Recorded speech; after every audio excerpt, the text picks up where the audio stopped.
Boom! What's going on, everybody? It's Lawrence Thomas from Performance Driving Secrets, and today we are going to talk about something so unbelievably cool. We're going to talk about braking. And braking is probably the thing that people get wrong. They don't understand it. They don't really realize how important it is to get into the corner correctly, to carry the speed through the corner, and then to get out of the corner with as much speed as possible.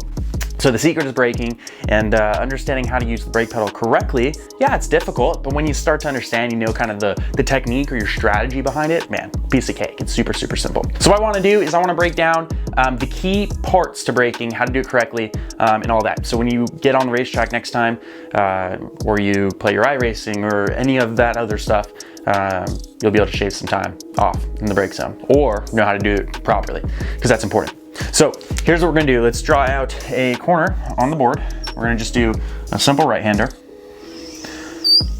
You run into these at time to time. Okay, you got your apex curb, you got your exit curb, and then you got some sort of entry curb.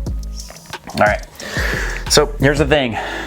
As we come into this turn, the first thing that you wanna do if this is your first time on the racetrack is you don't wanna go balls to the walls, right? You don't wanna go as deep into this corner as you possibly can. So if it is your first time coming into the turn, start off braking really early, really conservative, and then you can push it up a little bit. One misconception that I do want to cover though real quick is braking, the latest braker doesn't necessarily mean you're the fastest one through the corner.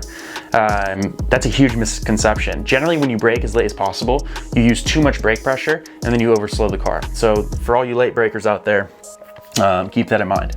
All right, so this is the incorrect way, and this is probably the way that most people, or not probably, this is the way that most people brake. It's progressive. Now, if you're not familiar with progressive braking, what it is as you approach the corner, you add more and more and more brake pressure. That's totally incorrect. It looks like something like this. You start off soft, you're like, oh gosh, corner's coming up, and then you brake harder, more pressure. What that essentially is doing is, as the corner comes up, you load the front tires with more and more and more load. So you're putting the front end deeper and deeper and deeper into that asphalt. Now, what essentially happens when you do this is you start off asking not a whole lot from those front tires in terms of grip. And then as the corner comes up, you say, I want more of that grip to be used for braking, more of the grip to be used for braking, more of it to be used for braking. And then you're here, you're at your turning point. And this is when now you're about to ask the car to turn in for that corner. Now here's the problem. If you used all of your grip available up to this point and you're on the brake and you start turning, there's not going to be any grip available and the car's not going to turn. Sure, it'll turn a little bit, but it's going to understeer pretty badly. And you're going to get a big old push right here in the middle of the corner. So it'll probably look like something like this. Your car will start turning and then it'll just understeer and you'll go off, right? And this is very common. I mean, this happens all the time. And it's simply just because of the technique that is used for braking. This would be your right way to do it. As you approach the turn, you want to be firm. You want to be hard or use the firmest pressure that you need for that corner instantly, like right up front. So it'd be a firm pressure. And then as the corner approaches, you start to release. Now, what does this do? Well, when you press on the brake, boom, the front end's gonna start to dip down instantly. It's gonna have a whole lot of weight on the nose of the car right here. Not a whole big deal because you're straight, okay? If you had a whole lot of weight on the front of the car here and not a lot on the back, then you risk the car oversteering, or like I said earlier, you can get a big understeer. So you got a whole lot of weight on the front of the car here. As the corner starts approaching, you start to level it back out, okay? Car goes from looking like this to like that, okay? Front to rear. The weight's pretty even. Now, you're at the point where you want to start turning in. Your brake pressure is really light. So what that means is you have a whole lot of available grip on those front tires, okay? When you ask the car now to turn in for the corner, there's so much grip available that now the car takes your steering much, much better. It turns the way that you want and it goes in for that apex, okay? That's the key. The key is braking firm initially, not soft, and then adding brake pressure. If you can brake firm initially and then start releasing from there, bam, you nailed it, okay?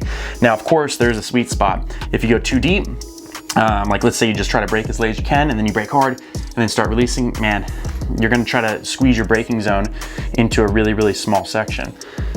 One really nice line that I'm sure most of us have heard is slow in is fast out, okay? So you wanna go in like a lamb, out like a lion.